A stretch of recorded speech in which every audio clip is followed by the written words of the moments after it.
ಮುಖ್ಯ ಶಾಸ್ತ್ರೀಯ ನಾಟ್ಯ ರೂಪದಲ್ಲಿ ರಾಜಾಶ್ರಯದಲ್ಲಿ ಕೆಳಗಿನಲ್ಲಿ ಯಾವ ಕಲಾರೂಪ ಬೆಳೆಯಿತು? ಭರತನಾಟ್ಯ ಬೆಳೀತು ನೋಡಿ. ಭರತನಾಟ್ಯ.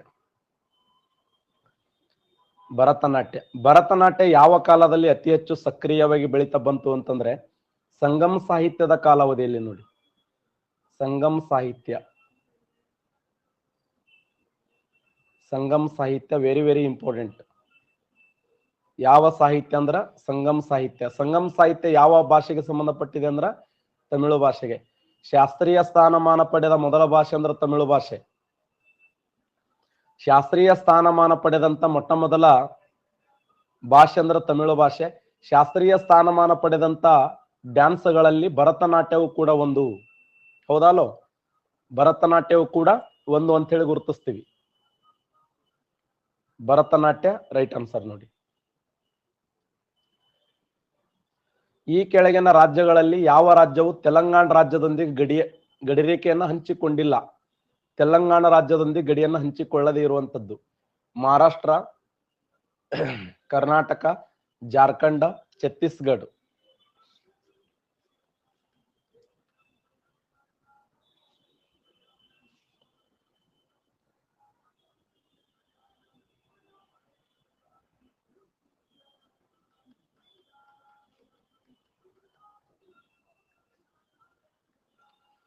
ಜಾರ್ಖಂಡ್ ರಾಜ್ಯ ಗಡಿಯನ್ನು ಹಂಚಿಕೊಂಡಿಲ್ಲ ನೋಡಿ.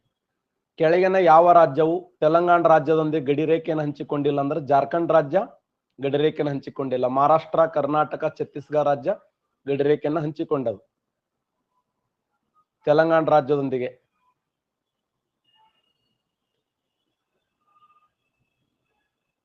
ಜಾರ್ಖಂಡ್ ಹಂಚಿಕೊಂಡಲ್ಲ ನೋಡಿ. ಮ್ಯಾಕ್ ಮೋಹನ್ ಲೈನ್ ಕೆಳಕಂಡ ಯಾವ ಎರಡು ದೇಶಗಳ ನಡುವೆ ಗಡಿರೇಖೆಯಾಗಿದೆ? ಮ್ಯಾಕ್ ಮೋಹನ್ ಅನ್ನುವಂತ ಗಡಿರೇಖೆ ಇದೆಯಲ್ಲ, ಮ್ಯಾಕ್ ಮೋಹನ್ ಲೈನ್ ನ ಕೆಳಕಂಡ ಯಾವ ಎರಡು ದೇಶಗಳ ನಡುವಿನ ಗಡಿರೇಖೆಯಾಗಿದೆ? ಪಾಕಿಸ್ತಾನ, ಅಫ್ಘಾನಿಸ್ತಾನ, ಭಾರತ ಟಿಬೇಟ, ಭಾರತ ಚೀನಾ, ಭಾರತ ಪಾಕಿಸ್ತಾನ.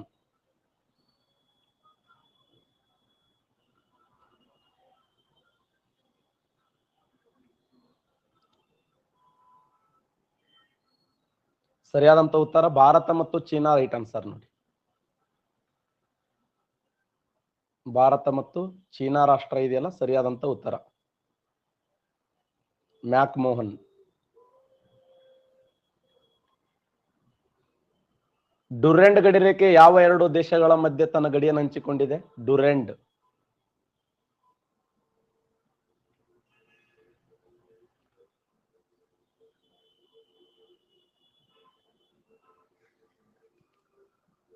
ಡುರೆಂಡ್ ಗಡಿರೇಖೆ ಪಾಕಿಸ್ತಾನ ಮತ್ತು ಅಫ್ಘಾನಿಸ್ತಾನ ನೋಡಿ. ಪಾಕಿಸ್ತಾನ ಮತ್ತು ಅಫ್ಘಾನಿಸ್ತಾನಗಳ ಮಧ್ಯದಲ್ಲಿ ಗಡಿರೇಖೆಯನ್ನು ಹಂಚಿಕೊಂಡವು.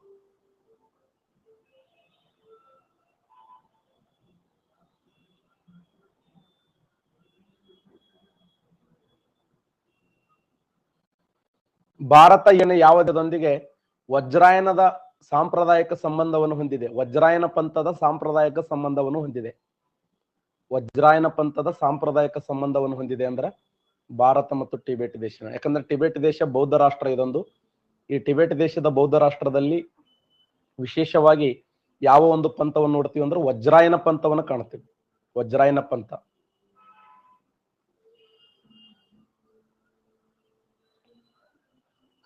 2011ರ ಜನಗಣತಿಯ ಪ್ರಕಾರ ಭಾರತದಲ್ಲಿ ಲಿಂಗಾನುಪಾತವೆಷ್ಟು?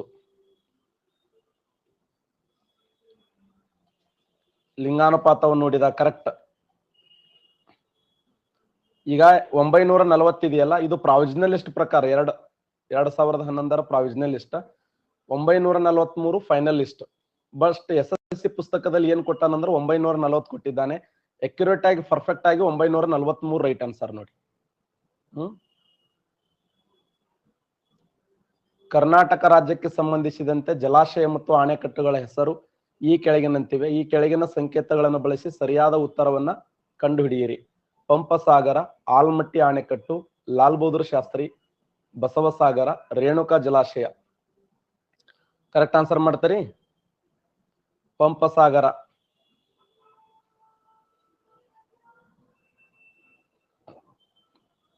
ಇದು ಹೊಂದಿಸಿ ಬರಿದಂದ್ರೆ ನನಗೆ ತಲೆ ಚಟ್ ಅಂತದ.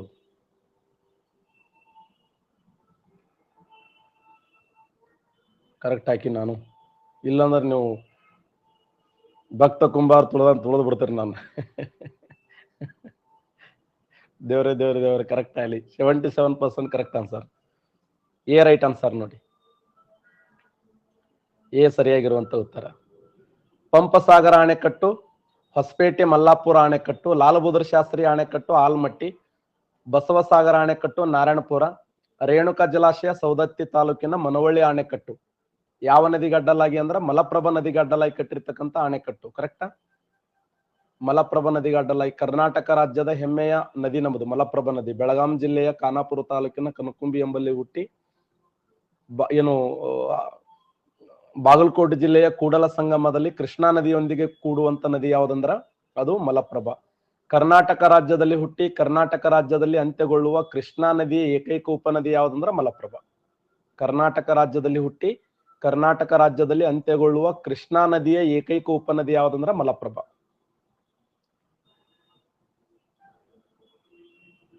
ಪ್ರಮುಖ ಜಲವಿದ್ಯುತ್ ಯೋಜನೆಗಳಾದ ಬನ್ಸಾಗರ ಅಣೆಕಟ್ಟು, ಗಾಂಧಿ ಸಾಗರ ಅಣೆಕಟ್ಟು, ಇಂದಿರಾ ಸಾಗರ ಯೋಜನೆಗಳು ಈ ಕೆಳಗಿನ ಯಾವ ರಾಜ್ಯಗಳಲ್ಲಿ ಕಂಡುಬರುತ್ತವೆ?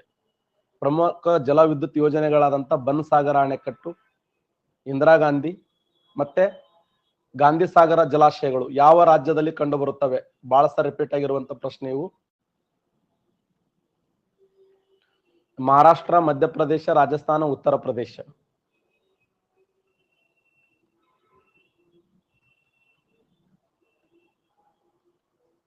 ಮಧ್ಯಪ್ರದೇಶ ರೈಟ್ ಆನ್ಸರ್ ನೋಡಿ, ಮಧ್ಯಪ್ರದೇಶ ಸರಿಯಾಗಿರುವಂತ ಉತ್ತರ.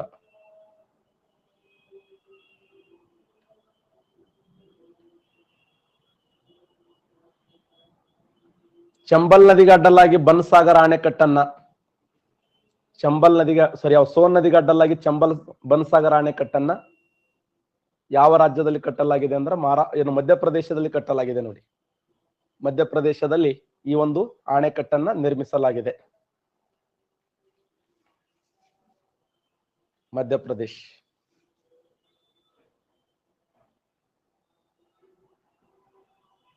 ಗೋವಿಂದ ಸಾಗರ ಜಲಾಶಯ ಯಾವ ರಾಜ್ಯದಲ್ಲಿ ಕಂಡು ಬರ್ತದೆ? ಗೋವಿಂದ ಸಾಗರ ಜಲಾಶಯ ಗೋವಿಂದ ವಲ್ಲಭ ಪಂತ. ಗೋವಿಂದ ವಲ್ಲಭ ಪಂತ. ಗೋವಿಂದ ವಲ್ಲಭ ಪಂತ ಅಣೆಕಟ್ಟು ಉತ್ತರ ಪ್ರದೇಶದ ಮಿರ್ಜಾಪುರ ಜಿಲ್ಲೆಯ ಪಿಪ್ರಿ ಎಂಬ ಸ್ಥಳದಲ್ಲಿ ಕಟ್ಟಲಾಗಿದೆ. ಉತ್ತರ ಪ್ರದೇಶದ ಮಿರ್ಜಾಪುರ ಜಿಲ್ಲೆಯ ಪಿಪ್ರಿ ಎಂಬ ಸ್ಥಳದಲ್ಲಿ ಗೋವಿಂದ ವಲ್ಲಭ ಪಂತ ಅನ್ನುವಂತ ಅಣೆಕಟ್ಟನ್ನ ಕಟ್ಟಲಾಗಿದೆ. ಇಂದಿರಾ ಗಾಂಧಿ ಕಾಲುವೆ ಈ ಕೆಳಗಿನ ಯಾವ ರಾಜ್ಯಕ್ಕೆ ಹೈಯೆಸ್ಟ್ ನೀರಾವರಿ ಸೌಲಭ್ಯ ಕಲ್ಪಿಸ್ತದೆ? ಇಂದಿರಾ ಗಾಂಧಿ ಕಾಲುವೆ. ಶಬಾಷ್, 74% ಕರೆಕ್ಟ್ ಆನ್ಸರ್ ಮಾಡಿದ್ದೀರಿ. ರಾಜಸ್ಥಾನ್ ರೈಟ್ ಆನ್ಸರ್ ನೋಡಿ, ರಾಜಸ್ಥಾನ್. ಯಾಕಂದ್ರೆ ಭಾರತ ದೇಶದ ಅತ್ಯಂತ ಉದ್ದವಾದ ಕಾಲುವೆ ಇದು. 760 ಕಿಲೋಮೀಟರ್ ಉದ್ದವಿದೆ. ಭಾರತ ದೇಶದ ಅತ್ಯಂತ ಉದ್ದವಾದಂತ ಕಾಲುವೆ ಯಾವ್ದಂದ್ರ ಇಂದಿರಾ ಗಾಂಧಿ ಕಾಲುವೆ. ಆ ಇಂದಿರಾ ಗಾಂಧಿ ಕಾಲುವೆ ಯಾವ ಅಣೆಕಟ್ಟಿನ ಕಾಲುವೆ ಅಂದ್ರೆ ಬಾಕ್ರಾ ನಂಗಲ್ ಅಣೆಕಟ್ಟಿನ ಕಾಲುವೆ.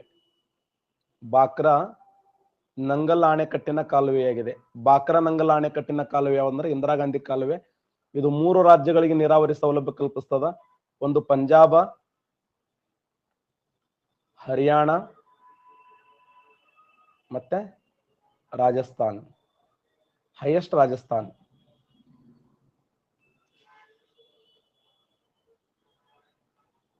ಭಾರತದಲ್ಲಿರುವಂತಹ ರಾಷ್ಟ್ರೀಯ ಉದ್ಯಾನವನಗಳಿಗೆ ಸಂಬಂಧಪಟ್ಟ ಈ ಕೆಳಗಿನ ಹೇಳಿಕೆಗಳನ್ನ ಗಮನಿಸಿ.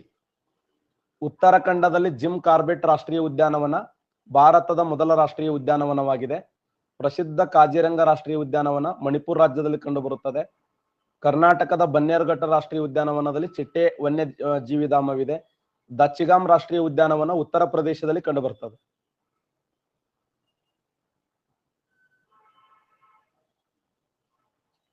ಈಜಿ ಇದೆ ಕ್ವಶನ್, ಇದು ಆನ್ಸರ್ ಮಾಡಿ.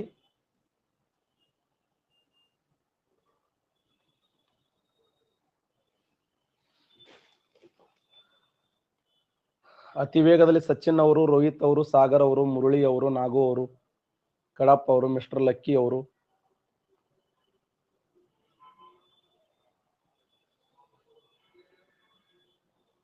13 ರೈಟ್ ಆನ್ಸರ್ ನೋಡಿ.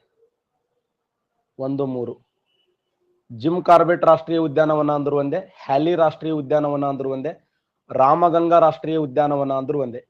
ರಾಮಗಂಗಾ ರಾಷ್ಟ್ರೀಯ ಉದ್ಯಾನವನ, ಹ್ಯಾಲಿ ರಾಷ್ಟ್ರೀಯ ಉದ್ಯಾನವನ, ಜಿಮ್ ಕಾರ್ಬೆಟ್ ರಾಷ್ಟ್ರೀಯ ಉದ್ಯಾನವನ ಇದು ಭಾರತ ದೇಶದ ಮೊಟ್ಟ ಮೊದಲ ರಾಷ್ಟ್ರೀಯ ಉದ್ಯಾನವನ. ಘೋಷಣೆಯಾಗಿದ್ದು 1936. ಕರೆಕ್ಟಾ? 1936ರಲ್ಲಿ ಘೋಷಣೆಯಾಗಿದ್ದು ಈ ರಾಷ್ಟ್ರೀಯ ಉದ್ಯಾನವನ ವಿಶ್ವ ಪಾರಂಪರಿಕ ಪಟ್ಟಿಗೆ ಸೇರಿದೆ. ಜೊತೆಗೆ ಇದು 1973ರಲ್ಲಿ ಹುಲಿ ಯೋಜನೆಗೆ ಒಳಪಟ್ಟಂತ ಮೊದಲ ರಾಷ್ಟ್ರೀಯ ಉದ್ಯಾನವನ ಅಂತೇಳಿ ಗುರುತಿಸ್ತೀವಿ. ಜಿಮ್ ಕಾರ್ಬೆಟ್ ಇದು ಎಲ್ಲಿ ಕಂಡು ಬರ್ತದೆ ಅಂದ್ರೆ ಉತ್ತರಾಖಂಡದಲ್ಲಿ ಕಂಡು ಬರ್ತದೆ. ಇದನ್ನ ರಾಮಗಂಗಾ ರಾಷ್ಟ್ರೀಯ ಉದ್ಯಾನವನ ಅಂತ ಕರೀತಾರೆ. ಪ್ರಸಿದ್ಧವಾದ ಕಾಜಿರಂಗ ರಾಷ್ಟ್ರೀಯ ಉದ್ಯಾನವನ ಎಲ್ಲಿದೆ ಅಂದ್ರೆ ಅಸ್ಸಾಂ ರಾಜ್ಯದಲ್ಲಿ ಕಂಡು ಬರ್ತದೆ. ನೋ ಮಣಿಪುರ. ಮಣಿಪುರ ರಾಜ್ಯದಲ್ಲಿ ಲೋಕಟೆಕ್ ಸರೋವರ ಇದೆ. ಕಿಬು ಲಮ್ ಜಿಯೋ ಅನ್ನುವಂತ ಒಂದು ವನ್ಯಜೀವಿ ಧಾಮ ಕಂಡು ಬರ್ತದೆ, ಕಿಬುಲಂ ಜಿಯೋ. ಕರ್ನಾಟಕದ ಬನ್ನೇರುಘಟ್ಟ ರಾಷ್ಟ್ರೀಯ ಉದ್ಯಾನವನ ಎದಕ್ಕೆ ಫೇಮಸ್ ಆಗಿದೆ ಅಂದ್ರೆ ಚಿಟ್ಟೆ ಧಾಮಗಳಿಗೆ ಫೇಮಸ್ ಆಗಿದೆ, ಚಿಟ್ಟೆಗಳಿಗೆ ಪ್ರಸಿದ್ಧಿಯಾಗಿದೆ. ದಾಚಿಗಾಮ್ ರಾಷ್ಟ್ರೀಯ ಉದ್ಯಾನವನ ಎಲ್ಲಿ ಕಂಡು ಬರ್ತದೆ? ದಚ್ಗಾಮ್ ರಾಷ್ಟ್ರೀಯ ಉದ್ಯಾನವನ ಯಾರು ಹೇಳ್ತಾರೆ? ಫೇಮಸ್ ದಾಚಿಗಾಮ್ ರಾಷ್ಟ್ರೀಯ ಉದ್ಯಾನವನ. ಎಕ್ಸಲೆಂಟ್. ಜಮ್ಮು ಕಾಶ್ಮೀರದಲ್ಲಿ ಕಂಡು ಬರ್ತದೆ. ಯಾರವರು? ಮಹಾರಾಷ್ಟ್ರನವರು. ಜಮ್ಮು ಕಾಶ್ಮೀರದಲ್ಲಿ ಕಂಡು ಬರ್ತದೆ ದಾಚಿಗಾಮ್ ಅನ್ನುವಂತ ರಾಷ್ಟ್ರೀಯ ಉದ್ಯಾನ. ಪ್ರೆಸೆಂಟ್ ಲಡಾಖದಲ್ಲಿ ಇದೆ, ಲಡಾಖದಲ್ಲಿ ಕಂಡು ಬರ್ತದೆ.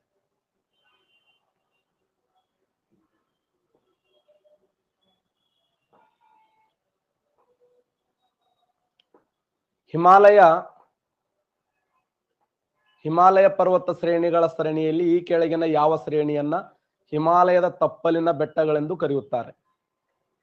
ಹಿಮಾಲಯ ತಪ್ಪಲ ಬೆಟ್ಟಗಳು.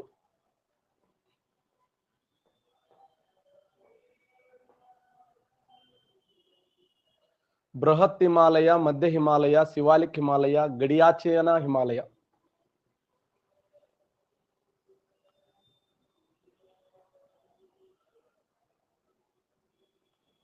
ಸರಿಯಾದಂತ ಉತ್ತರ ಶಿವಾಲಿಕ್ ಹಿಮಾಲಯ ರೈಟ್ ಆನ್ಸರ್ ನೋಡಿ. ಮಹಾ ಹಿಮಾಲಯ, ಮಧ್ಯ ಹಿಮಾಲಯ, ಕೆಳ ಹಿಮಾಲಯ ಅಂತ ಕರಿತೀವಿ. ಕೆಳ ಹಿಮಾಲಯ ಅಂದ್ರು ಒಂದೇ, ಶಿವಾಲಿಕ್ ಹಿಮಾಲಯ ಅಂದ್ರು ಒಂದೇ.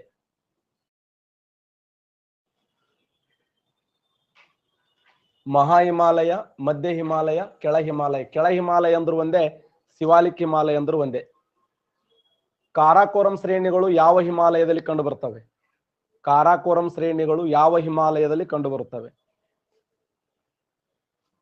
ಕಾರಾಕೋರಂ ಶ್ರೇಣಿಗಳು ಯಾವ ಹಿಮಾಲಯದಲ್ಲಿ ಕಂಡು ಬರುತ್ತವೆ? ನಿಮ್ ಬಾಳ ಸರಿ ಹೇಳಿನಪ್ಪ ಇದೆ ನಾನು, ಆದ್ರೆ ನೀವು ತಪ್ಪು ಹಾಕ್ತೀರಿ, ನಾ ಏನ್ ಮಾಡ್ಲಿ ಹೇಳು? ಗಡಿಯಾಚಿನ ಹಿಮಾಲಯ ಅಂದ್ರು ಒಂದೇ, ಟ್ರಾನ್ಸ್ ಹಿಮಾಲಯ ಅಂದ್ರು ಒಂದೇ, ಹೊರ ಹಿಮಾಲಯ ಅಂದ್ರು ಒಂದೇ. ಹೊರ ಹಿಮಾಲಯ, ಟ್ರಾನ್ಸ್ ಹಿಮಾಲಯ, ಗಡಿಯಾಚಿನ ಹಿಮಾಲಯ, ಅಲ್ಲಿ ಕಾರಾಕೋರಂ ಶ್ರೇಣಿಗಳು ಕಂಡು ಬರ್ತವೆ, ಲಡಾಖ್ ಶ್ರೇಣಿಗಳು ಕಂಡು ಬರ್ತವೆ.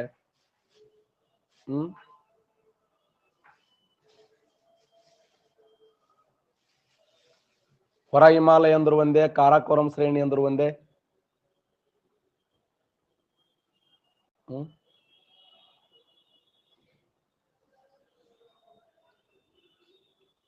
ನೋಡ್ ನನಗೆ ಸಾರಿ ಅಪ್ಪಿ ಅಂತ. ಕಣಿವೆಯ ಮಾರ್ಗಗಳು ಯಾವ ಹಿಮಾಲಯದಲ್ಲಿ ಕಂಡು ಬರುತ್ತವೆ? ಕಣಿವೆಯ ಮಾರ್ಗಗಳು ನೋಡಿ, ನಿಮ್ಗೆ ಎಷ್ಟು ಸರಿ ಹೇಳಿನಿ, ಆದ್ರೂ 67% ನನ್ ಮ್ಯಾಗ ಸೈಕಾಲಜಿ ಪ್ರಯೋಗ ಮಾಡ್ತೀರಿ ನೀವು.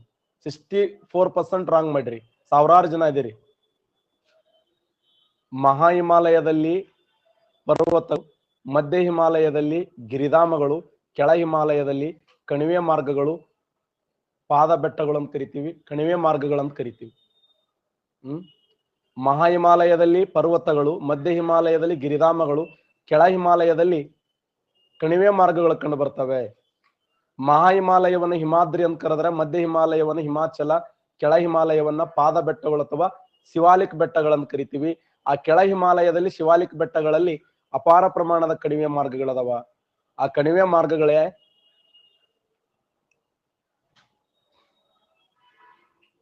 ಕಣಿವೆ ಮಾರ್ಗಗಳು.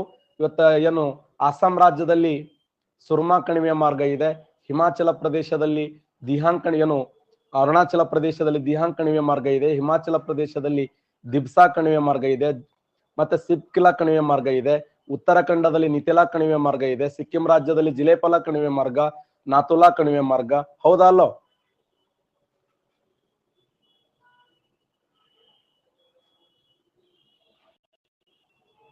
ಮಹಾ ಹಿಮಾಲಯ, ಮಧ್ಯ ಹಿಮಾಲಯ, ಕೆಳ ಹಿಮಾಲಯ.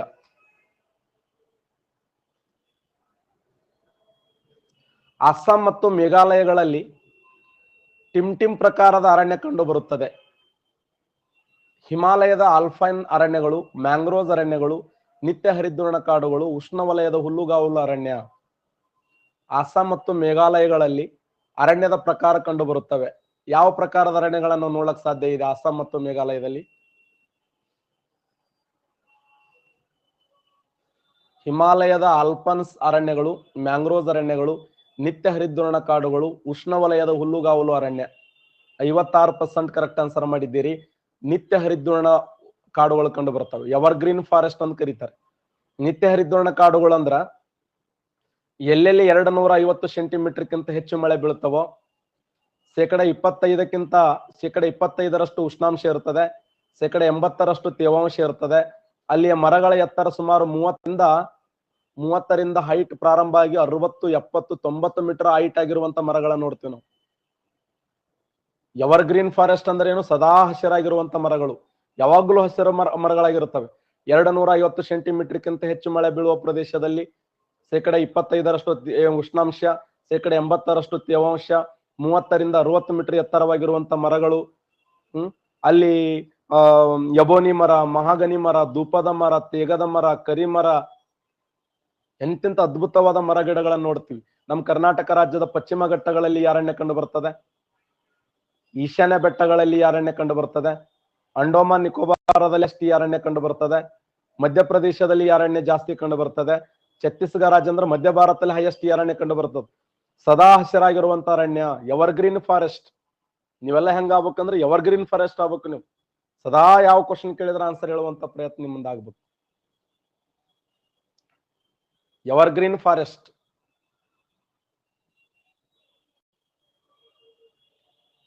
ಪಶ್ಚಿಮ ಘಟ್ಟಗಳಲ್ಲಿ, ಈಶಾನ್ಯ ಬೆಟ್ಟಗಳಲ್ಲಿ, ಅಂಡೋಮಾನ್ ನಿಕೋಬಾರದಲ್ಲಿ ಮತ್ತೆ ಮಧ್ಯಪ್ರದೇಶ, ಛತ್ತೀಸ್ಗಢ, ಜಾರ್ಖಂಡ್ ಈ ಭಾಗದಲ್ಲಿ ಈ ಎವರ್ಗ್ರೀನ್ ಫಾರೆಸ್ಟ್ಗಳು ಕಂಡು ಬರ್ತವೆ.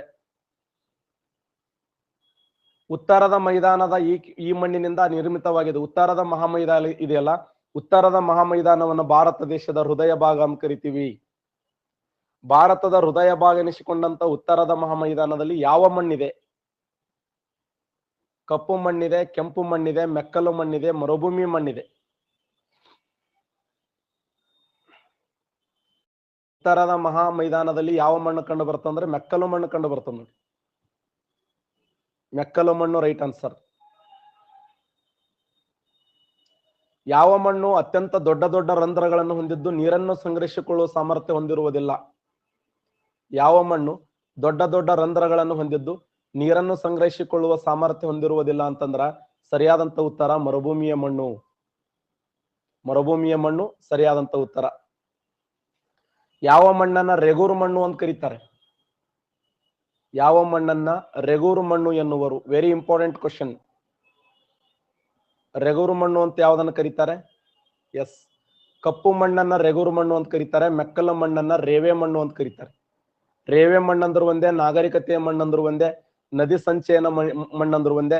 ನದಿಗಳು ಸಾಗರ, ಸಮುದ್ರ, ಸರೋವರ ಸೇರುವಾಗ ತನ್ನ ಮುಖದಲ್ಲಿ ನಿರ್ಮಾಣ ಮಾಡುವ ಭೂಮಿಯನ್ನ ನದಿ ಮುಖಜ ಭೂಮಿ ಅಂತ ಕರಿತೀವಿ. ಆ ನದಿ ಮುಖಜ ಭೂಮಿಗಳಲ್ಲಿ ಕಂಡು ಬರುವ ಮಣ್ಣು ಯಾವ್ದಂದ್ರ ಮೆಕ್ಕಲು ಮಣ್ಣು. ಯಾವ ಮಣ್ಣು ಗ್ರಾನೈಟ್ ಶಿಲೆಯ ಶಿಥಿಲೀಕರಣದಿಂದ ನಿರ್ಮಾಣಗೊಂಡಿದೆ? ಈ ಕೆಳಗಿನ ಯಾವ ಮಣ್ಣು ಗ್ರಾನೈಟ್ ಶಿಲೆಯ ಶಿಥಿಲೀಕರಣದಿಂದ ನಿರ್ಮಾಣಗೊಂಡಿದೆ? ಕೆಂಪು ಮಣ್ಣು ನೋಡಿ. ಕೆಂಪು ಮಣ್ಣು ಗ್ರಾನೈಟ್ ಶಿಲೆಯ ಶಿಥಿಲೀಕರಣದಿಂದ ನಿರ್ಮಾಣಗೊಂಡದ್ದು.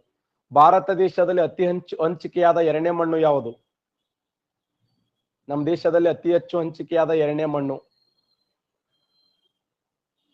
ಮಣ್ಣು ಯಾವ್ದಂದ್ರ ಕೆಂಪು ಮಣ್ಣು ರೈಟ್ ಆನ್ಸರ್ ನೋಡಿ. ಯಾಕಂದ್ರೆ ಮೆಕ್ಕಲು ಮಣ್ಣಿನ ಪ್ರಮಾಣ 43.36% ಇದೆ. ಕೆಂಪು ಮಣ್ಣಿನ ಪ್ರಮಾಣ 18.19% ಇದೆ. ಕಪ್ಪು ಮಣ್ಣಿನ ಪ್ರಮಾಣ 15.09% ಇದೆ. ಪರ್ವತ ಮಣ್ಣು 5.51% ಇದೆ. ಮರುಭೂಮಿಯ ಮಣ್ಣು 4.41% ಇದೆ. ಮೆಕ್ಕಲು ಮಣ್ಣು 3.7% ಇದೆ. Alluvial soil,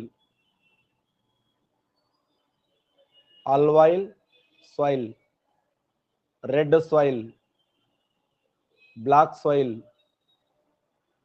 mountain soil, desert soil, laterite soil, highest ಮಣ್ಣು ಯಾವ್ದಂದ್ರ ಮೆಕ್ಕಲು ಮಣ್ಣು ಹೈಯೆಸ್ಟ್ ಇದೆ ನಮ್ಮ ದೇಶದಲ್ಲಿ.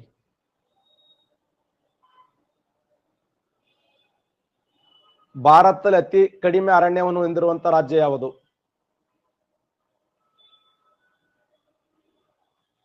ದೇಶದಲ್ಲಿ ಅತ್ಯಂತ ಕಡಿಮೆ ಅರಣ್ಯ ಹೊಂದಿರುವಂತ ರಾಜ್ಯ ಹರಿಯಾಣ, ರಾಜಸ್ಥಾನ, ಜಮ್ಮು ಕಾಶ್ಮೀರ, ಕರ್ನಾಟಕ.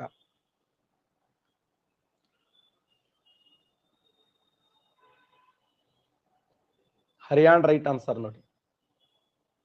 ಹರಿಯಾಣ ರಾಜ್ಯ ಇದೆಯಲ್ಲ, ಭಾರತ ದೇಶದಲ್ಲಿ ಅತ್ಯಂತ ಕಡಿಮೆ ಅರಣ್ಯ ಹೊಂದಿರುವಂತ ರಾಜ್ಯ ಹರಿಯಾಣ. ಕಿಯೋ ಲಾಡಿಯೋ ರಾಷ್ಟ್ರೀಯ ಉದ್ಯಾನವನ ಯಾವ ರಾಜ್ಯದಲ್ಲಿ ಕಂಡುಬರುತ್ತದೆ? ಕಿಯೋ ಲಾಡಿಯೋ ರಾಷ್ಟ್ರೀಯ ಉದ್ಯಾನವನ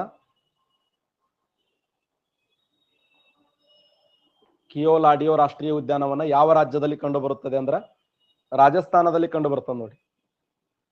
ರಾಜಸ್ಥಾನದಲ್ಲಿ ಕಂಡುಬರ್ತದೆ. ಭಾರತ ದೇಶದ ಅತಿ ದೊಡ್ಡ ರಾಷ್ಟ್ರೀಯ ಉದ್ಯಾನವನ ಆದ ಹೆಮಿಸ್ ರಾಷ್ಟ್ರೀಯ ಉದ್ಯಾನವನ ಯಾವ ರಾಜ್ಯದಲ್ಲಿದೆ? ಪ್ರಸ್ತುತ ಜಮ್ಮು ಕಾಶ್ಮೀರ ಲಡಾಖದಲ್ಲಿ ಕಂಡು ಬರ್ತದೆ ನೋಡಿ. ಪ್ರೆಸೆಂಟ್ ಲಡಾಖದಲ್ಲಿ ಹೆಮಿಸ್ ಅನ್ನುವಂತ ರಾಷ್ಟ್ರೀಯ ಉದ್ಯಾನವನ ಕಂಡು ಬರುತ್ತದೆ. ಭಾರತ ದೇಶದ ಅತಿ ದೊಡ್ಡ ರಾಷ್ಟ್ರೀಯ ಉದ್ಯಾನವನ the largest national park in India. Bharat ದೇಶದ ಅತ್ಯಂತ ದೊಡ್ಡದಾದ ರಾಷ್ಟ್ರೀಯ ಉದ್ಯಾನವನ ಅಂದ್ರ ಅದು ಹೆಮಿಸ್ ರಾಷ್ಟ್ರೀಯ ಉದ್ಯಾನವನ. ಅತ್ಯಂತ ಚಿಕ್ಕದಾದ ರಾಷ್ಟ್ರೀಯ ಉದ್ಯಾನವನ ಅಂದ್ರ ಸೌತ್ ಬಟೇನ್ ರಾಷ್ಟ್ರೀಯ ಉದ್ಯಾನವನ. ಸೌತ್ ಬಟೇನ್ ರಾಷ್ಟ್ರೀಯ ಉದ್ಯಾನವನ ಎಲ್ಲಿದೆ ಅಂದ್ರೆ ಅಂಡಮಾನ್ ನಿಕೋಬಾರದಲ್ಲಿ ಕಂಡು ಬರ್ತದೆ. ಭಾರತದಲ್ಲಿ ಅತಿ ಕಡಿಮೆ ಮಳೆ ಪಡೆಯುವಂತ ಕಾಲ ಯಾವುದು? ನಮ್ಮ ದೇಶದಲ್ಲಿ ಅತ್ಯಂತ ಕಡಿಮೆ ಯಾವ ಸಮಯದಲ್ಲಿ ಮಳೆ ಪಡಿತೀವಿ? ನನ್ನ ಪ್ರಕಾರ 80 ಮ್ಯಾಗ ಹಾಕ್ತೀರಿ ಅಂತ ಅನ್ಕೋತೀನಿ. ಇರ್ಲಿ, 63% ಕರೆಕ್ಟ್ ಆನ್ಸರ್ ಮಾಡಿದ್ದೀರಿ. ಎಕ್ಸಲೆಂಟ್. 10% ಇದ್ದಾಗ ಎಕ್ಸಲೆಂಟ್ ಅಂದವನ 50-60% ಇದ್ದಾಗ ಇನ್ನ ಹೆಮ್ಮೆ ಪಡ್ತೀನ. ಯಾಕಂದ್ರೆ ನಮ್ ಬಳಗೆಲ್ಲ ಇಂಪ್ರೂವ್ಮೆಂಟ್ ಆಗ್ತಾ ಇದೇನೋ ಅಂತ ನನಗೆ ಖುಷಿ. ಆದ್ರೆ ಒಂದ್ ಏನು ಅಂತಂದ್ರ ಇನ್ನೂ ಜಾಸ್ತಿ ಮಾಡ್ಕೋತವ್ರಿ, ಅದೇ ಇಂಪ್ರೂವ್ಮೆಂಟ್.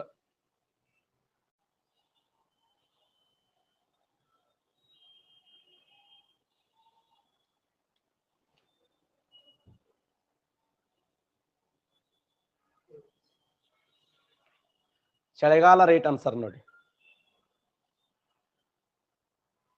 ಬೇಸಿಗೆ ಕಾಲದಲ್ಲಿ ಭಾರತ ದೇಶ 10% ಮಳೆ ಪಡೀತದ. ಮುಂಗಾರು ಮಳೆಯಲ್ಲಿ 75% ಮಳೆ ಪಡೀತದ. ಹಿಂಗಾರು ಮಳೆಯಲ್ಲಿ ಭಾರತ ದೇಶ 13% ಮಳೆ ಪಡೀತದ. ಇನ್ನು ಚಳಿಗಾಲದಲ್ಲಿ 2% ಮಳೆ ಪಡೀತದ. ಟೋಟಲ್ ಎಲ್ಲ ಕೂಡಿದ 100% ಆಗ್ತದೆ ನೋಡಿ. 10%, 75%, 13%, 2%. ಭಾರತ ಯಾವ ಸಮಯದಲ್ಲಿ ಪರಿಸರಣ ಮಳೆಯನ್ನು ಪಡೆಯುತ್ತದೆ ಅಂತ ಸಾಕಷ್ಟು ಬಾರಿ ಎಕ್ಸಾಮ್ ಕ್ವಶನ್ ಕೇಳಿದ್ದೆ. ಭಾರತ ದೇಶ ಯಾವ ಸಮಯದಲ್ಲಿ ಪರಿಸರಣ ಮಳೆಯನ್ನು ಪಡೆಯುತ್ತದೆ ಅಂದ್ರೆ ಬೇಸಿಗೆ ಸಮಯದಲ್ಲಿ ನೋಡಿ. ಬೇಸಿಗೆ ಸಮಯದಲ್ಲಿ ಪರಿಸರಣ ಮಳೆಯನ್ನು ಪಡೀತದೆ. ಪರಿಸರಣ ಮಳೆ ಅಂದ್ರೆ ಏನು? ಅವತ್ತೇ ಆಗೋದು. ಕನ್ವರ್ಜೆನ್ಷನ್ ರೈನ್ಫಾಲ್ ಅಂತ ಕರೀತಾರೆ ಅದನ್ನು. ಅವತ್ತೇ ಆಗ್ತಿತ್ತ, ಅವತ್ತೇ ಸೂರ್ಯನ ಕಿರಣಗಳು ಬೀಳೋದು, ಅವತ್ತೇ ಮೂಡಾಗೋದು. ಆ ಮೋಡ ಮಳೆಯಾಗಿ ಪರಿವರ್ತನೆ ಆಗ್ತಿತ್ತಂದ್ರೆ ಅದನ್ನ ಪರಿಸರಣ ಮಳೆ ಅಂತ ಕರೀತಾರೆ. ಈ ಪರಿಸರಣ ಮಳೆಯನ್ನ ಕರ್ನಾಟಕ ರಾಜ್ಯದಲ್ಲಿ ಕಾಫಿ ಮಳೆ, ಕೇರಳ ರಾಜ್ಯದಲ್ಲಿ ಮಾವಿನ ಹೂ ಮಳೆ, ಅಸ್ಸಾಂ ರಾಜ್ಯದಲ್ಲಿ ಚಹಾದ ಹೂ ಮಳೆ ಅಂತೇಳಿ ಗುರುತಿಸ್ತಾರೆ. ಕಾಫಿಯ ಹೂ ಮಳೆ, ಮಾವಿನ ಹೂ ಮಳೆ, ಚಹಾದ ಹೂ ಮಳೆ.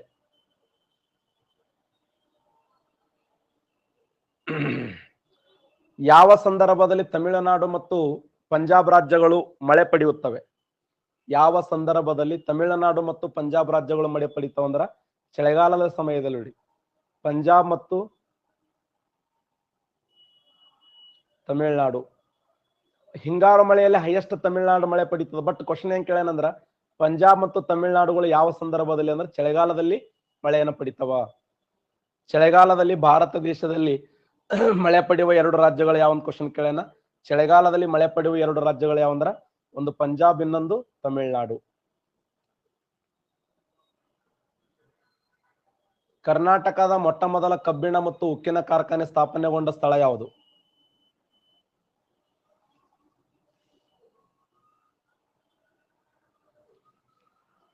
ಭದ್ರಾವತಿ ರೈಟ್ ಆನ್ಸರ್ ನೋಡಿ. ಶಿವಮೊಗ್ಗ ಜಿಲ್ಲೆಯ Bhadravati.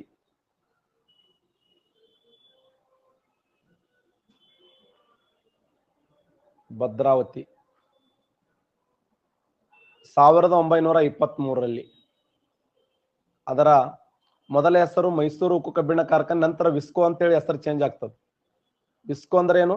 Visvesvaraya iron and steel corporation ಅಂತ ಕರಿತೀವಿ. Visvesvaraya iron and steel corporation, visco ಅಂತ ಹೇಳಿ ಕರೀತಾರೆ. ವಿಸ್ಕೋ.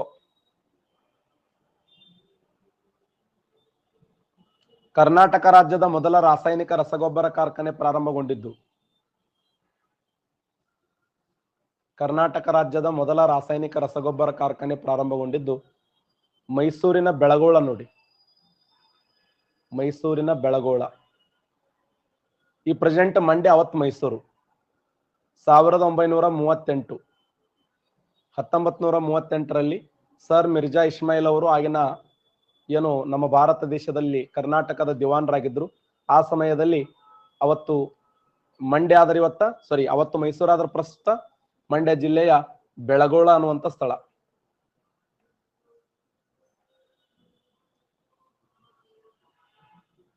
ಛೋಟಾ ನಾಗ್ಪುರ್ ಪ್ರಸ್ಥಭೂಮಿಯನ್ನ ಭಾರತ ದೇಶದ ಕೈಗಾರಿಕೆಗಳ ಹೃದಯ ಅಂತ ಕರೀತಾರೆ. ಯಾಕೆ ಕರೀತಾರೆ ಅದನ್ನ? ಇದು ಸಂಚಾರ ವ್ಯವಸ್ಥೆಯ ಕೇಂದ್ರವಾಗಿದೆ. ಇಲ್ಲಿ ನಿಪುಣತೆ ಪಡೆದ ಕಾರ್ಮಿಕ ಲಭ್ಯವಿದ್ದಾರೆ. ಇದು ಕಲ್ಲಿದ್ದಲು ಭಾರೀ ಸಂಖ್ಯೆಯನ್ನು ಹೊಂದಿದೆ. ಇಲ್ಲಿ ಕಬ್ಬಿಣದ ಅದಿರಿನ ನಿಕ್ಷೇಪ ಅಡಗಿದೆ. ದೇವ್ರ ಕರೆಕ್ಟ್ ಅಲ್ಪ.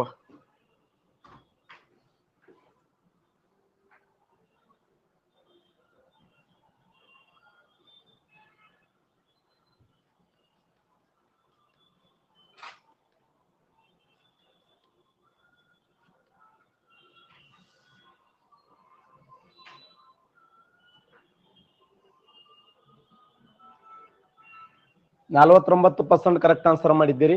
ಸರಿಯಾದಂತ ಉತ್ತರ ಇಲ್ಲಿ ಕಬ್ಬಿಣದ ಅದಿರಿನ ನಿಕ್ಷೇಪ ಅಪಾರ ಪ್ರಮಾಣ ಹೊಂದಿದೆ. ಹೈಯೆಸ್ಟ್ ಕಬ್ಬಿಣ ಬಿಟ್ರೆ ನೆಕ್ಸ್ಟ್ ಕಲ್ಲಿದ್ದಲು.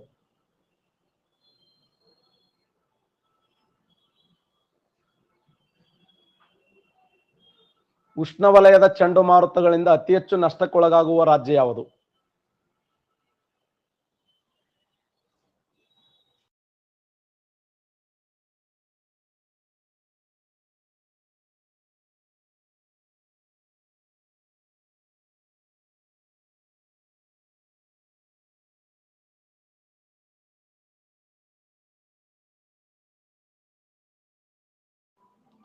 ತಮಿಳುನಾಡಿನ ಕೋರಮಂಡಲ ಕರಾವಳಿ ನೋಡಿ. ಇಡೀ ಭಾರತ ದೇಶದಲ್ಲಿ ಅತಿ ಹೆಚ್ಚು ಈ ಒಂದು ಚಂಡಮಾರುತಗಳಿಂದ ನಷ್ಟಕ್ಕೊಳಗಾಗಿ ಒಳಗಾಗಿರುವಂತಹ ರಾಜ್ಯ ಯಾವುದಂತಂದ್ರೆ ಅದು ತಮಿಳುನಾಡಿನ ಕೋರಮಂಡಲ ತೀರ. ಮುರಾರಿ ಅನ್ನುವಂತ ಬೀಚ್ ಎಲ್ಲಿ ಕಂಡು ಬರುತ್ತದೆ? ಮುರಾರಿ ಬೀಚ್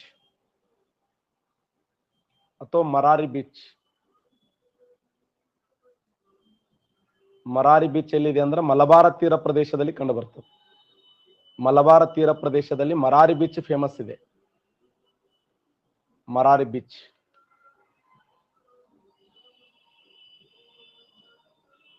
ಭಾರತದಿಂದ ಅತಿ ಹೆಚ್ಚು ಬಾಸುಮತಿ ಅಕ್ಕಿಯನ್ನ ಆಮದು ಮಾಡಿಕೊಳ್ಳುವ ದೇಶ ಯಾವುದು? ಇಡೀ ಜಗತ್ತಿನಲ್ಲಿ ಹೈಯೆಸ್ಟ್ ಬಾಸುಮತಿ ಅಕ್ಕಿಯನ್ನ ರಫ್ತು ಮಾಡಿಕೊಳ್ಳುವ ದೇಶ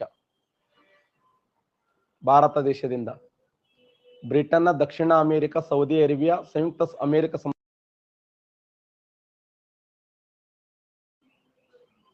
ಸೌದಿ ಅರೇಬಿಯಾ ರೈಟ್ ಆನ್ಸರ್ ನೋಡಿ. ಸೌದಿ ಅರೇಬಿಯಾ ಸರಿಯಾಗಿರುವಂತ ಉತ್ತರ.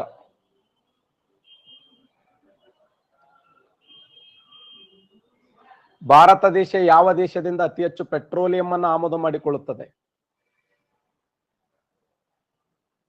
ಯಾವ ದೇಶದಿಂದ ಅತಿ ಹೆಚ್ಚು ಪೆಟ್ರೋಲಿಯಂ ಅನ್ನು ಆಮದು ಮಾಡಿಕೊಳ್ಳುತ್ತದೆ ಅಂದ್ರೆ ಸೌದಿ ಅರೇಬಿಯಾ ನೋಡಿ. Saudi Arabia. ಕಾಂಡ್ಲಾ ಬಂದರ, ಮುಂಬೈ ಬಂದರ, ನವಾ ಸೇವಾ ಬಂದರ, ಮರ್ಮ ಗೋವಾ ಬಂದರ. ಯಾವ ಬಂದರದ ಮೂಲಕ ಅತಿ ಹೆಚ್ಚು ಬಾಸುಮತಿ ಅಕ್ಕಿಯನ್ನು ರಫ್ತು ಮಾಡಲಾಗುತ್ತದೆ? ಯಾವ ಬಂದರದ ಮೂಲಕ ಅತಿ ಹೆಚ್ಚಿನ ಪ್ರಮಾಣದ ಬಾಸುಮತಿ ಅಕ್ಕಿಯನ್ನು ರಫ್ತು ಮಾಡಲಾಗುತ್ತದೆ ಅಂದ್ರೆ ಕಾಂಡ್ಲಾ ಬಂದರದ ಮೂಲಕ ಹೈಯೆಸ್ಟ್ ಬಾಸುಮತಿ ಅಕ್ಕಿಯನ್ನ ರಫ್ತು ಮಾಡಲಾಗುತ್ತದೆ ನೋಡಿ. ಬಾಸುಮತಿ ಅಕ್ಕಿ ರಫ್ತು ಮಾಡುವ ಬಂದರ ಯಾವಂದ್ರ ಕಾಂಡ್ಲಾ ಬಂದರ. ಜುವಾರಿ ನದಿಯ ದಡದ ಮೇಲೆ ಕಂಡುಬರುವ ಬಂದರ ಯಾವುದು? ಜುವಾರಿ ನದಿಯ ದಡದ ಮೇಲೆ ಕಂಡುಬರುವ ಬಂದರ ಮರ್ಮ ಗೋವಾ ಬಂದರ ನೋಡಿ. ಮರ್ಮ ಗೋವಾ ಅನ್ನುವಂತ ಬಂದರ ಇದೆಯಲ್ಲ, ಇದು ಜುವಾರಿ ನದಿಯ ದಡದ ಮೇಲೆ ಕಂಡು ಬರ್ತದೆ.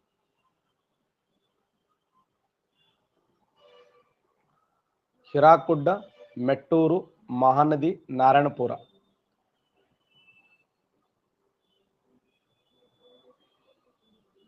ನನ್ನ ಪ್ರಕಾರ ಎಲ್ಲರೂ ಆನ್ಸರ್ ಕರೆಕ್ಟ್ ಮಾಡ್ತಾರೆ ಇದನ್ನು.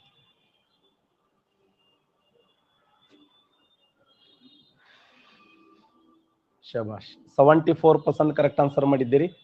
ಬಿ ರೈಟ್ ಆನ್ಸರ್ ನೋಡಿ. ಹಿರಾಕುಡ್ಡ ಎಲ್ಲಿದೆ ಅಂದ್ರೆ ಒಡಿಸ್ಸಾ ರಾಜ್ಯದಲ್ಲಿ. ಭಾರತದ ಅತ್ಯಂತ ಉದ್ದವಾಗಿರುವಂತಹ ಅಣೆಕಟ್ಟು ಅದು.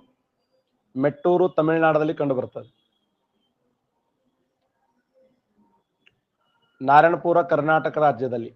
ಮಹಾನದಿ ಜನ್ಮ ತಾಳೋದು ಛತ್ತೀಸ್ಗಢ ರಾಜ್ಯದ ಸಿಹಾವ ಎಂಬ ಸ್ಥಳದಲ್ಲಿ ಜನ್ಮ ತಾಳುತ್ತದೆ. ಸಿಹಾವ ಎಂಬ ಸ್ಥಳದಲ್ಲಿ ಜನ್ಮ ತಾಳುವಂತ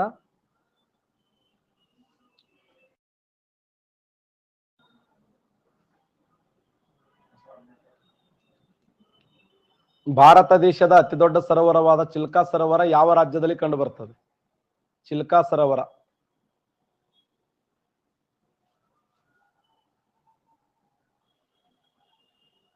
ಭಾರತ ದೇಶದ ಅತಿ ದೊಡ್ಡ ಸರೋವರವಾದ ಚಿಲ್ಕಾ ಸರೋವರ ಒಡಿಸ್ಸಾ ರಾಜ್ಯದಲ್ಲಿ ಕಂಡು ಬರ್ತದೆ ನೋಡಿ. ಒಡಿಸ್ಸಾ ರಾಜ್ಯದಲ್ಲಿ ಚಿಲ್ಕಾ ಸರೋವರ ಕಂಡು ಬರುತ್ತದೆ. ಫೇಮಸ್. ನಮ್ಮ ಭಾರತದ ಅತ್ಯಂತ ದೊಡ್ಡದಾಗಿರುವಂತ ಸರೋವರ ಅದು ಚಿಲ್ಕಾ. ಲುನಾರ್ ಸರೋವರ ಎಲ್ಲಿ ಕಂಡು ಬರುತ್ತದೆ? ಲುನಾರ್ ಸರೋವರ, ಲುನಾರ್ ಮಹಾರಾಷ್ಟ್ರದಲ್ಲಿ ಕಂಡು ಬರ್ತದೆ ನೋಡಿ. ಲುನಾರ್ ಸರೋವರ. ಯಾಕಂದ್ರೆ ಭಾರತ ದೇಶದಲ್ಲಿ ಲುನಾರ್ ಸರೋವರದ ವಿಶೇಷ ಏನು ಅಂತಂದ್ರೆ ಇತ್ತೀಚೆಗೆ ತನ್ನ ಬಣ್ಣವನ್ನ ಗುಲಾಬಿ ಬಣ್ಣಕ್ಕೆ ಪರಿವರ್ತನೆ ಮಾಡಿಕೊಂಡಿತ್ತು. ಇತ್ತೀಚೆಗೆ ಯಾವ ಒಂದು ಸರೋವರ ತನ್ನ ಬಣ್ಣವನ್ನು ಗುಲಾಬಿ ಬಣ್ಣಕ್ಕೆ ಮಾಡಿಕೊಂಡಿತ್ತು ಅಂದ್ರೆ ಮಹಾರಾಷ್ಟ್ರದಲ್ಲಿ ಕಂಡು ಬರುವಂತ ಲುನಾರ್ ಸರೋವರ. ಪ್ರಸಿದ್ಧವಾದ ನಳ ಸರೋವರ ಯಾವ ರಾಜ್ಯದಲ್ಲಿದೆ? ಪ್ರಸಿದ್ಧವಾದ ನಳ ಸರೋವರ. ನಳ ಸರೋವರ ಇರುವುದು ಯಾವ ರಾಜ್ಯ ಅಂದ್ರೆ ಗುಜರಾತ್ ರಾಜ್ಯದಲ್ಲಿ ಕಂಡು ಬರ್ತದೆ ನೋಡಿ. ನಳ ಸರೋವರ ಇರುವುದು ಗುಜರಾತ್ ರಾಜ್ಯದಲ್ಲಿ.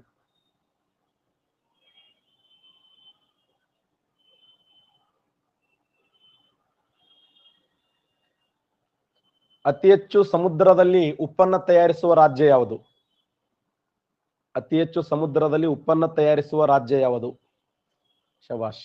ಈ ತರ ಈಗ ಪಶ್ಚಿಮ ಬಂಗಾಳದ ಮೇಲೆ ಕೇಳಿಲ್ಲ ಅಂತ ಹೇಳಿ ನೀವು ಪಶ್ಚಿಮ ಬಂಗಾಳ ಹಾಕಬಾರದು. ಕರೆಕ್ಟ್ ಆನ್ಸರ್ ಮಾಡ್ರಿ. ನಾ ಆ ತರ ಲಾಜಿಕ್ ಕ್ವಶನ್ ಕೇಳಂಗಿಲ್ಲ. ಇಲ್ಲಿವರೆಗೆ ಅದು ಪಶ್ಚಿಮ ಬಂಗಾಳ ಮೇಲೆ ಕೇಳಿಲ್ಲ ಅಂತ. ಇದು ಗುಜರಾತ್ ಹೈಯೆಸ್ಟ್ ಕ್ವಶನ್ ಕೇಳ.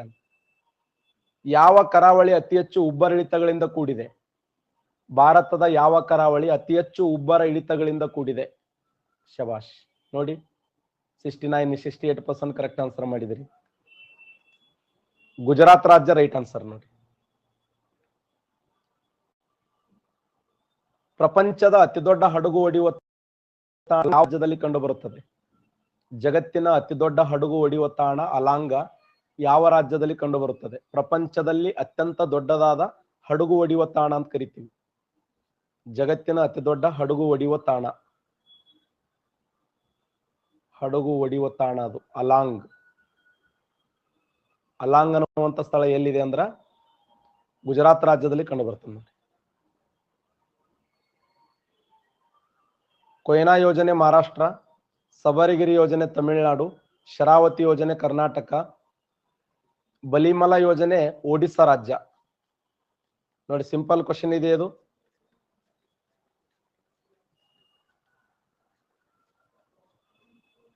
ಆನ್ಸರ್ ಮಾಡ್ತೀರಿ?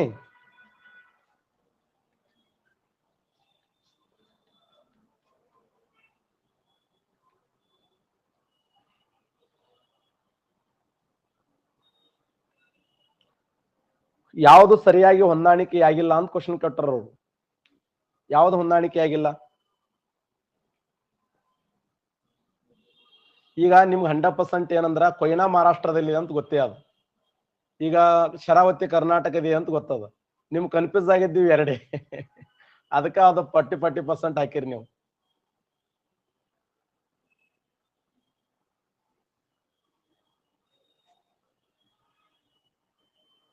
ಈ ಸಬರಗಿರಿ ಅದಲ್ಲ, ಇದು ಕೇರಳ ರಾಜ್ಯದಲ್ಲಿ ಕಂಡು ಬರ್ತದೆ. ಇದು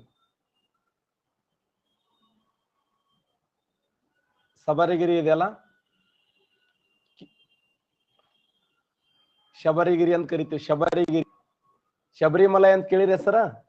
ಶಬರಿಮಲೆ ಎಲ್ಲಿ ಅದು? ಕೇರಳ. ಶಬರಿಮಲೈ, ಶಬರಿಗಿರಿ ಕೇರಳ ರಾಜ್ಯ, ಕೇರಳ ರಾಜ್ಯದಲ್ಲಿ ಕಂಡು ಬರುತ್ತೆ. ಇದೇ ರಾಂಗ್ ಇದೆ ನೋಡಿ. ಏಷ್ಯಾದಲ್ಲಿ ಅತಿ ಹೆಚ್ಚು ತೊಗರಿ ಬೇಳೆ ಬೆಳೆಯುವ ಕರ್ನಾಟಕದ ಜಿಲ್ಲೆ ಯಾವುದು? ನನ್ನ ಪ್ರಕಾರ 90 ಮ್ಯಾಗ ಹಾಕ್ತೀರಿ ನೀವೆಲ್ಲ ಇದನ್ನು ಬಡದಾಡಿ. ಏಷ್ಯಾದಲ್ಲಿ ಅತ್ಯಂತ ಹೆಚ್ಚು ತೊಗರಿ ಬೆಳೆ ಬೆಳೆಯುವ ಕರ್ನಾಟಕದ ಜಿಲ್ಲೆ ಯಾವುದಂದ್ರ ಕಲಬುರಗಿ ರೈಟ್ ಆನ್ಸರ್ ನೋಡಿ. ಇಡೀ ಏಷ್ಯಾ ಖಂಡದಲ್ಲಿ ಹೈಯೆಸ್ಟ್ ತೊಗರಿ ಬೆಳೆ ಬೆಳೆಯುವಂತ ಜಿಲ್ಲೆ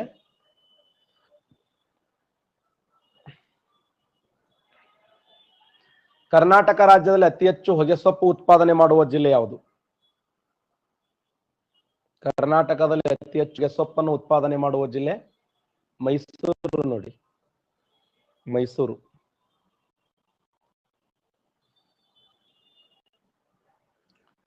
ಕರ್ನಾಟಕ ರಾಜ್ಯದಲ್ಲಿ ಯಾವ ಜಿಲ್ಲೆಯನ್ನ ಭತ್ತದ ನಾಡು ಅಂತ ಕರೀತಾರೆ? ಕರ್ನಾಟಕ ರಾಜ್ಯದಲ್ಲಿ ಯಾವ ಜಿಲ್ಲೆಯನ್ನ ಭತ್ತದ ನಾಡು, ರಾಯಚೂರನ್ನ ಭತ್ತದ ನಾಡು ಅಂತ ಕರೀತಾರೆ. ವಿಜಯನಗರ ಉಕ್ಕು ಕಾರ್ಖಾನೆ, ರೂರ್ಕೆಲಾ ಉಕ್ಕು ಕಾರ್ಖಾನೆ, ಬೊಕ್ಯಾರೋ ಉಕ್ಕು ಕಾರ್ಖಾನೆ. ಅಪ್ಪ ಒಂದೇ ಇದೆ ಆನ್ಸರ್. ಎಲ್ಲರೂ ಕರೆಕ್ಟ್ ಆನ್ಸರ್ ಮಾಡ್ತೀರಿ, ಹಾಕ್ರಿ.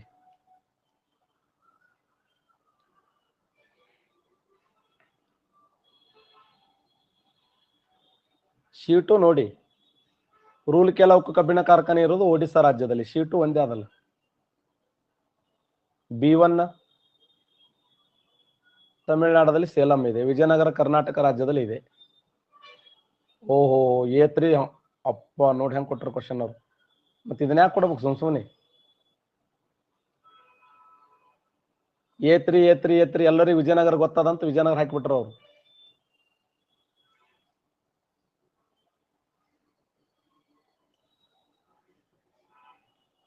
ಸೈಲೆಂಟ್ ವ್ಯಾಲಿ ಹೋಯ್ತು ಮೊದಲಿದ್ದೆ ಮಣಿಪುರ, ಇಂದ್ರಾವತಿ ಛತ್ತೀಸ್ಗಢ, ಮೃಗವಾಣಿ ತೆಲಂಗಾಣ, ಸುಂದರಬನ್ ಅಂಡೋಮಾನ್ ಮತ್ತು ನಿಕೋಬಾರ್. ಕೆಳಗೆ ಕೊಟ್ಟ ಜೋಡಿ ಪದಗಳನ್ನ ಮೇಲಿನ ಯಾವ ಜೋಡಿ ಸರಿಯಾಗಿ ಹೊಂದಾಣಿಕೆಯಾಗುತ್ತದೆ?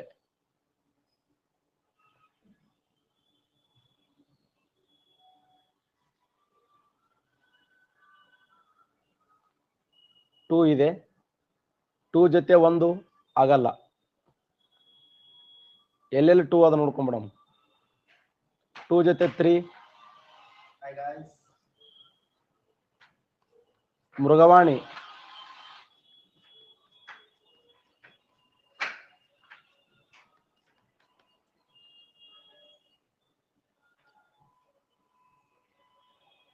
ಇದನ್ನು ಹೊಂದಾಣಿಕೆ ಆಗಲ್ಲ. ಇದು ಹೊಂದಾಣಿಕೆ ಆಗಲ್ಲ, ಇದು ಹೊಂದಾಣಿಕೆ ಆಗಲ್ಲ. ಟೂ ಅಂತ ಕರೆಕ್ಟ್ ಇದೆ.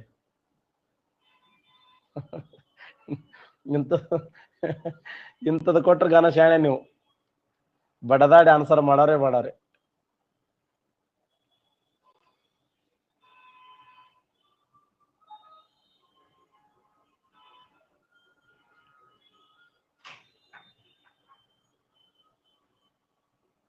ಎಲ್ಲ ಹಿಂಗೆ ಕೊಡ್ರಿ ಅಂತ. ಯಾವ ಇವೆಲ್ಲ ನಾವೆಲ್ಲ ನಿಮ್ಮವ್ರೆ ಅಪ್ಪ. ಸುಂದರಬನ್ನ ಅಂಡೋಮಾನ್ ನಿಕೋಬಾರದಲ್ಲಿ ಅಂತೂ ಕಂಡು ಬರಂಗಿಲ್ಲ, ಪಶ್ಚಿಮ ಬಂಗಾಳದಲ್ಲಿ ಕಂಡು ಬರ್ತದೆ. ಮೃಗವಾಣಿ ತೆಲಂಗಾಣದಲ್ಲಿ ಇದೆ. ಸೈಲೆಂಟ್ ವ್ಯಾಲಿ ಇಂದ್ರಾವತಿ ಛತ್ತೀಸ್ಗಢ ರಾಜ್ಯ. 2, 3 ರೈಟ್ ಆನ್ಸರ್. ಭಾರತ ಮತ್ತು ಬಾಂಗ್ಲಾದೇಶಗಳ ಮಧ್ಯೆ ಸಂಚರಿಸುವಂತ ಟ್ರೈನ್ ಹೆಸರೇನು? Maitri express, Samjhauta express, Dhaka express, Bangla express. Bharat ಮತ್ತು ಬಾಂಗ್ಲಾದೇಶಗಳ ನಡುವೆ ಸಂಚರಿಸುವ ರೈಲಿನ ಹೆಸರೇನು?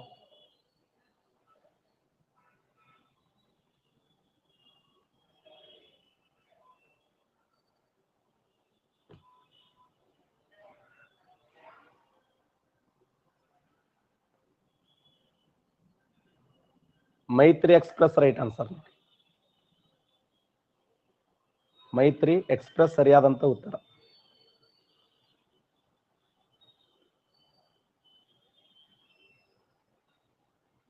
ಭಾರತ ಹಾಗೂ ಪಾಕಿಸ್ತಾನಗಳ ಮಧ್ಯೆ ಸಂಚರಿಸುವ ಟ್ರೈನ್ ಯಾವುದು?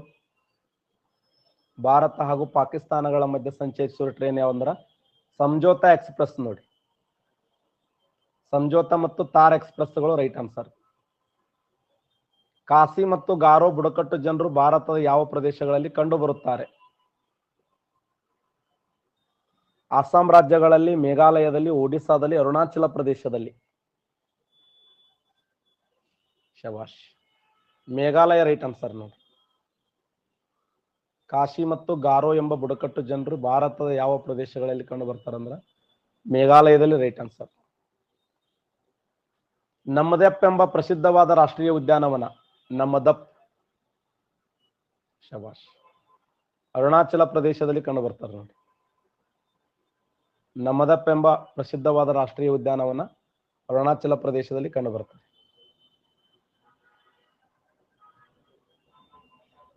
ಭಾರತ, ಚೀನಾ, ಮಯನ್ಮಾರ, ಭೂತಾನ್ ದೇಶಗಳ ಮಧ್ಯೆ ಗಡಿ ಹಂಚಿಕೊಂಡ ರಾಜ್ಯ ಯಾವುದು? ಯಾವ್ಯಾವು? ಭಾರತ, ಚೀನಾ, ಭೂತಾನ, ಮಯನ್ಮಾರ್ ಎಲ್ಲಾ ದೇಶಗಳೊಂದಿಗೆ ಗಡಿ ಹಂಚಿಕೊಂಡ ರಾಜ್ಯ ಅಂದ್ರೆ ಅರುಣಾಚಲ ಪ್ರದೇಶ. ಭಾರತದ ಯಾವ ರಾಜ್ಯ ಚೀನಾ, ಭೂತಾನ್ ಮತ್ತೆ ಮಯನ್ಮಾರಗಳೊಂದಿಗೆ ಗಡಿ ಹಂಚಿಕೊಂಡದಂದ್ರೆ ಅರುಣಾಚಲ ಪ್ರದೇಶದೊಂದಿಗೆ ಗಡಿ ಹಂಚಿಕೊಂಡದ್ದು. ತಲ್ಚಾರ್ ಎಂಬ ಪ್ರಸಿದ್ಧವಾದ ಕಲ್ಲಿದ್ದಲು ನಿಕ್ಷೇಪ ಯಾವ ರಾಜ್ಯದಲ್ಲಿ ಕಂಡು ಬರ್ತದೆ? ತಲ್ಚಾರ್. ತಲ್ಚಾರ್ ಅನ್ನುವಂತ ಪ್ರಸಿದ್ಧವಾದ ಕಲ್ಲಿದ್ದಲು ನಿಕ್ಷೇಪ ಒಡಿಶಾ ರಾಜ್ಯದಲ್ಲಿ ಕಂಡು ಬರ್ತದೆ. ಒಡಿಶಾ ರಾಜ್ಯದಲ್ಲಿ ಕಂಡು ಬರ್ತದೆ ತಲ್ಚಾರ್, ಒಡಿಶಾ ರಾಜ್ಯ.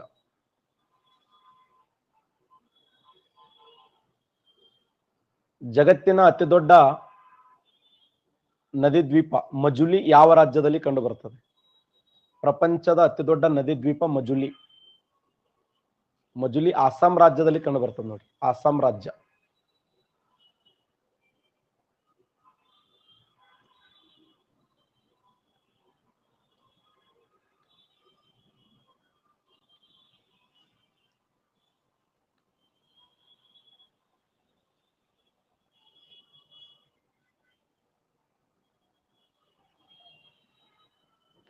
ವಿಶ್ವ ಪಾರಂಪರಿಕ ಗುಂಪಿಗೆ ಸೇರಿದಂತ ಜೈವಿಕ ಸಂರಕ್ಷಣಾ ತಾಣಗಳ ಸಂಖ್ಯೆ.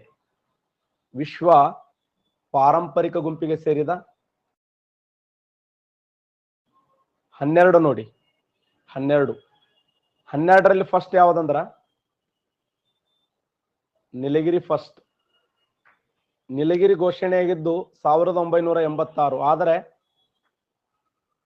MEAB ಅಂತ ಕರಿತೀವಿ ನಾವು, ಮ್ಯಾನ್ ಅಂಡ್ ಬಯೋಸ್ಫಿಯರ್. ವಿಶೇಷವಾಗಿ ಈ ಒಂದು ವಿಶ್ವ ಪಾರಂಪರಿಕ ಪಟ್ಟಿಗೆ ಸೇರಿದ್ದು ಫಸ್ಟ್ 2000ದಲ್ಲಿ ಸೇರ್ಪಡೆ ಆಗ್ತದೆ. 12ನೇದ್ದು ಯಾವುದು ಅಂದ್ರೆ ಪನ್ನಾ. ಯಾವ ವರ್ಷ ಅಂದ್ರೆ 2021ರಲ್ಲಿ ಸೇರ್ಪಡೆ ಆಗಿದೆ ಪನ್ನಾ. ಪನ್ನಾ ಯಾವ ರಾಜ್ಯದಲ್ಲಿ ಕಂಡು ಬರ್ತದೆ? ಪನ್ನಾ ಎಂಬುದು ಯಾವ ರಾಜ್ಯದಲ್ಲಿ ಕಂಡು ಬರ್ತದೆ?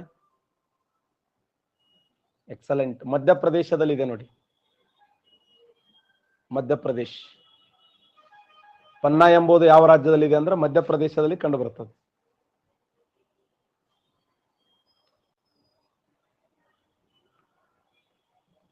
ಒಟ್ಟು ಭಾರತದ ಜೈವಿಕ ಸಂರಕ್ಷಣಾ ತಾಣಗಳ ಸಂಖ್ಯೆ ಎಷ್ಟು? ಒಟ್ಟು ಬಯೋಸ್ಫಿಯರ್ ರಿಸರ್ವ್ಗಳ ಸಂಖ್ಯೆ ಎಷ್ಟು ಅಂದ್ರೆ ಟೋಟಲ್ 18 ಅದ ನೋಡಿ.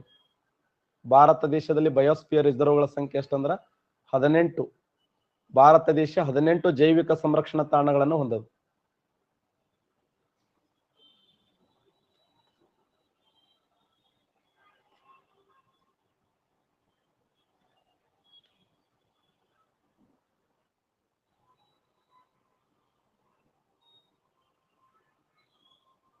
ತಾಣಗಳು ಹಿಮಾಚಲ ಪ್ರದೇಶದಲ್ಲಿ ಶೀತಲ ಮರುಭೂಮಿ, ಉತ್ತರಾಖಂಡದಲ್ಲಿ ನಂದಾದೇವಿ, ಸಿಕ್ಕಿಂ ರಾಜ್ಯದಲ್ಲಿ ಕಾಂಚನಜುಂಗ, ಹಿಮಾಚಲ ಪ್ರದೇಶದಲ್ಲಿ ದಿಹಾಂಗ್ ದಬಂಗ, ಮೇಘಾಲಯದಲ್ಲಿ ನೋಕ್ರೋಕ, ಅಸ್ಸಾಮದಲ್ಲಿ ಸೈಕೋಸ್ ದಿಬ್ರೋಸ್ ಮತ್ತು ಮಾನಸ, ಪಶ್ಚಿಮ ಬಂಗಾಳದಲ್ಲಿ ಸುಂದರಬನ್ನ, ಒಡಿಶಾ ರಾಜ್ಯದಲ್ಲಿ ಸಿಮ್ಲಿಪಾಲ, ಆಂಧ್ರ ಪ್ರದೇಶದಲ್ಲಿ ಶಶಾಚಲಮ್ಮ, ತಮಿಳುನಾಡಲ್ಲಿ ನೀಲಗಿರಿ ಮತ್ತು ಮನ್ನಾರಖಾತ, ಕೇರಳದಲ್ಲಿ ಅಗಸ್ತ್ಯಮಲೈ, ಗುಜರಾತ್ನಲ್ಲಿ ಗ್ರೇಟ್ ರನ್ ಆಫ್ ಕಚ್, ಮಧ್ಯಪ್ರದೇಶದಲ್ಲಿ ಪನ್ನಾ, ಪಾಚುಮರಿ, ಅಮರಕಂಟಕ, ಅಂಡೋಮಾನ್ ನಿಕೋಬಾರದಲ್ಲಿ ಗ್ರೇಟ್ ನಿಕೋಬಾರ್ ನೋಡಿ.